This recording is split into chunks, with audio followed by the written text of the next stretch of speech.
आज के इस वीडियो में हम विभिन्न चिकित्सा कर्म को विस्तार से जानेंगे कि विभिन्न रोगों में जो चिकित्सा कर्म किए जाते हैं उसका आधार क्या है। तो आइए जानते हैं।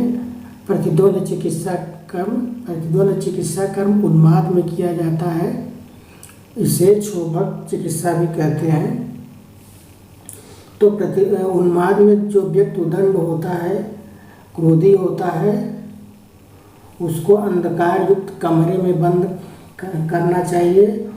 उस घर में कोई लोहा, पत्थर या कोई रस्सी न हो जिससे उस स्वयं को नुकसान न पहुंचा सके, और रोगी को डराए, धमकाए और हर्ष उत्पन्न करे या उसको विषमापन द्वारा सामान्य अवस्था में लाए। और प्रतिमार्ग चिकित्सा रक्तपित्त में करते हैं।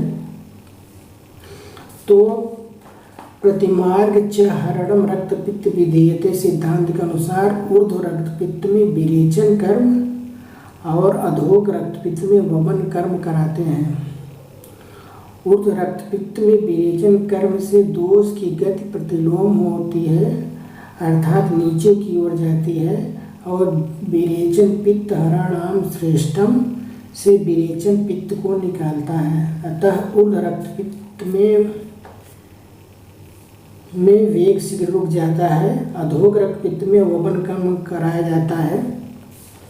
और स्वमार्ग हरणम चिकित्सा अम्लपित्त में कराते हैं। तो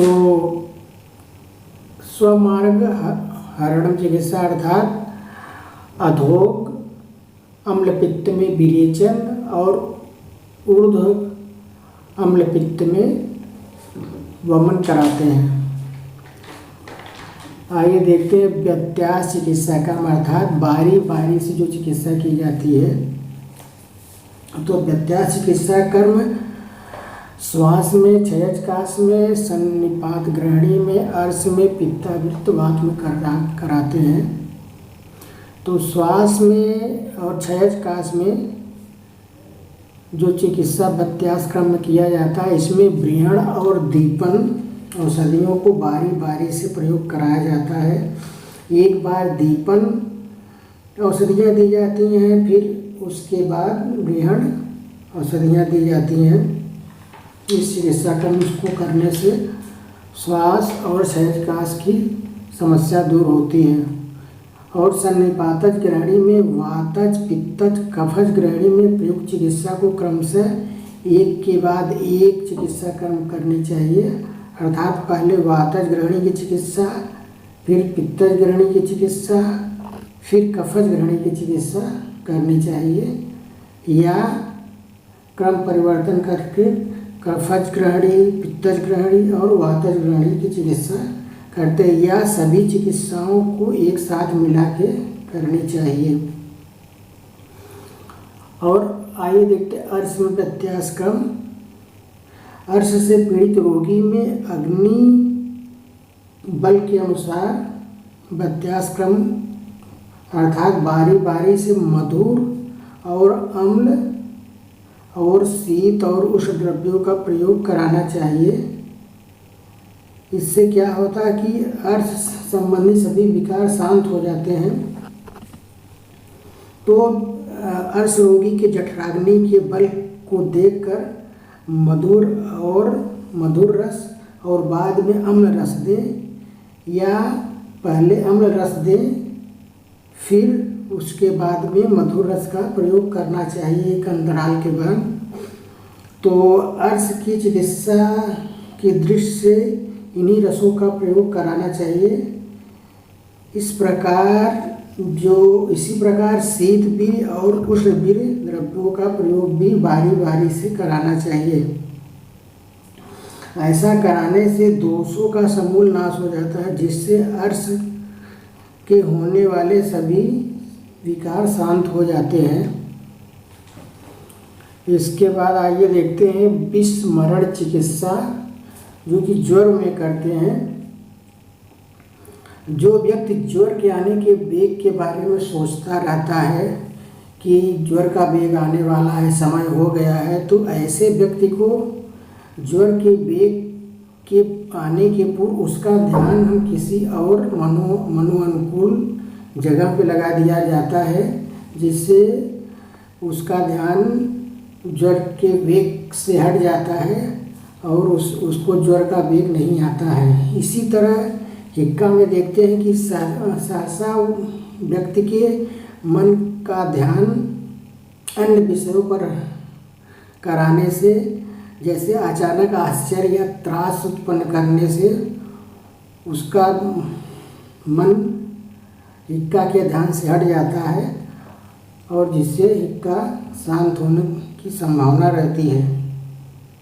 इसी तरह हम देखते हैं कि अवस्थिक चिकित्सा जो हम करते हैं, इसमें कफज ग्रहणी में करते हैं। अवस्थिक चिकित्सा में आम की अवस्था, पक्व अपक्व मल की अवस्था को देख के चिकित्सा की जाती है। जैसे कि अगर कफ बढ़ा हुआ है तो रुक्ष औषधि द्रव्यों का प्रयोग किया जाता है। तो इस तरह ध्यान रख के अवस्थिक चिकित्सा किया जाता है। और आइए देखते हैं मनोवैज्ञानिक चिकित्सा मदात्व में किया जाता है। मद्यपान जन्य मद में विचलित मन को एकाग्र करने के लिए हर्ष और गीत है, प्रिय कथा को सुनाकर मदात्य व्यक्ति के मन को एकाग्र करने का प्रयास करना चाहिए। और जुगुप्सा चिकित्सा जो कि गुप्त चिकित्सा होती है, ये राजक्षमा की चिकित्सा में किया जाता है। तो राजक्षमा में जो व्यक्ति को चिकित्सा की दृष्टि से अगर उसके हित में है, तो जो व्यक्ति मांस नहीं खाते हैं ऐसे व्यक्ति को किसी अन्य पशु पक्षी के मांस को धोखे से खिलाया जाता है, जिससे उसको उल्टी न हो और वह स्वस्थ हो जाता है। और प्रकृति विघात चिकित्सा कृमि रोग में करते हैं। प्रकृति विघात में कृमि की प्रकृति का विघात अर्थात नष्ट किया जाता है। इसमें क्या किया जाता है कि कृमियों की प्रकृति के विरुद्ध कटु, तिक्त, कषाय, क्षार और उष्ण द्रव्यों का सेवन कराकर रोगी को कृमियों को नष्ट कराना चाहिए। तो इस तरह देखते हैं कि इसमें जो कन्फ्यूजन रहता है क्यों किया जाता है, इस वीडियो के माध्यम से हमने इसको बता दिया है। तो इसको आपको ध्यान में रखना है। पित्तावृत्त व्यत्यास चिकित्सा में एक बार शीत द्रव्यों का प्रयोग, एक बार उष्ण द्रव्यों का प्रयोग करा के पित्तावृत्त वात की समस्या को दूर किया जाता है।